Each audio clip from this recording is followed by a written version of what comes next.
Shalom bandeko oba kolanda biso na chaîne na yeko pesa réponse pona motuna ya papa na biso frère na biso fumu atuna ki biso motuna soki nzambe moto akoyi kopona biso mwasi o mobile o biso moko tokoyi kopona.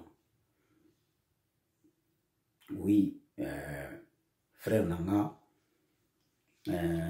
biso pe bato tozana ba choix na biso. Nzambe pe azana choix na ye parce que nzambe muta salaki libala ne bandeli ye muto as lalisaki Adam Eve lalisaki Adam pardon pe asalaki Eve pe amemelaki epai na Adam. Adam le ramonaki ye alobi os de mes os, la chair de ma chair appellera femme. Soki nzambe bandaki libala bien-aimé ayebitina.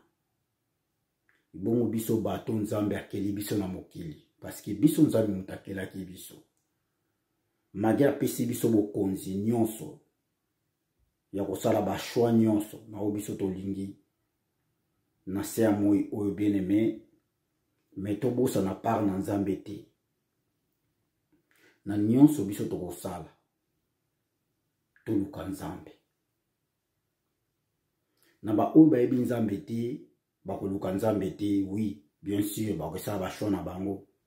Yango bien-aimé tozomona ba dégâts na ba choix oyo bango basalaki. Bamisu basali 5 choix, 4 choix, 10 choix même. Parce que ba choix ngo bazoko supporter ngo te. Ezokoka bango te. Mais na biso bana na nzambe esengeli avant tout ça la choix, surtout choix ya mariage, ya moto yo kofanda ne vie na yo mobimba. Toluka nzambe parce que toyebi maloba na nzambe, toluka liboso nzambe oyo abandaki makambo ya libala wana.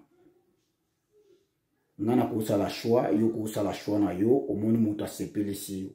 Mais selon que za moto nzambe apesi yo, eza os de tes os ou la chair de ta chair. Point d'interrogation. Mais Zamba zoba na biso na Psaume 37 kuna. Fais l'Éternel ton délice. Alléluia. Biso bana na nzambe. Ba choix tokosala bien-aimé to associer ngo nzambe.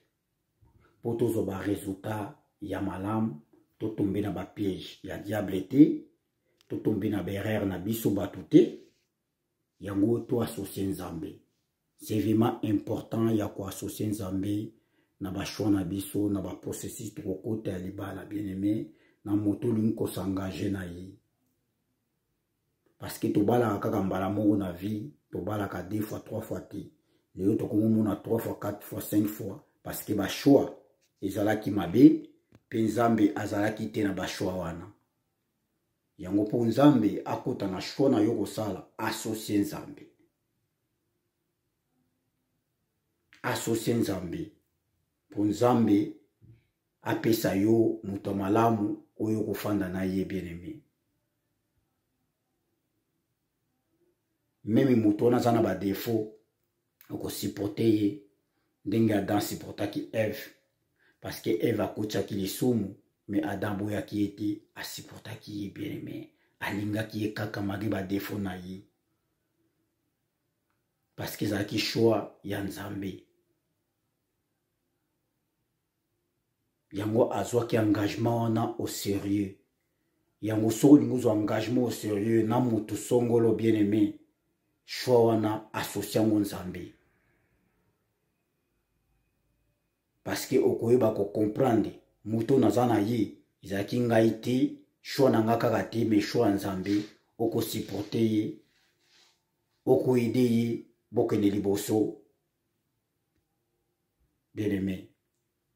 Yango nzambe apesaka mwasi pe apesaka mobali. Soki ngai na yo toyo koluka nzambe toyo ko associer nzambe na ba choix na biso tokosala. Yango motuna na ngai yango pardon yango réponse na ngai na zongisi pona papa na biso frère na biso fumu na kosenga bandeko to partager ba video nyonso ezoluka na chaîne oyo, to abonner massivement bandeko mosusu po chaîne ekende liboso po esunga biso nyonso na nzela ya chaîne oyo, po biso nyonso na posa tozwa connaissance ya makambo nyonso ya bakestion surtout na makati na nzela ya chaîne oyo. Wana natiki bino, Kolo abatela biso. Shalom shalom.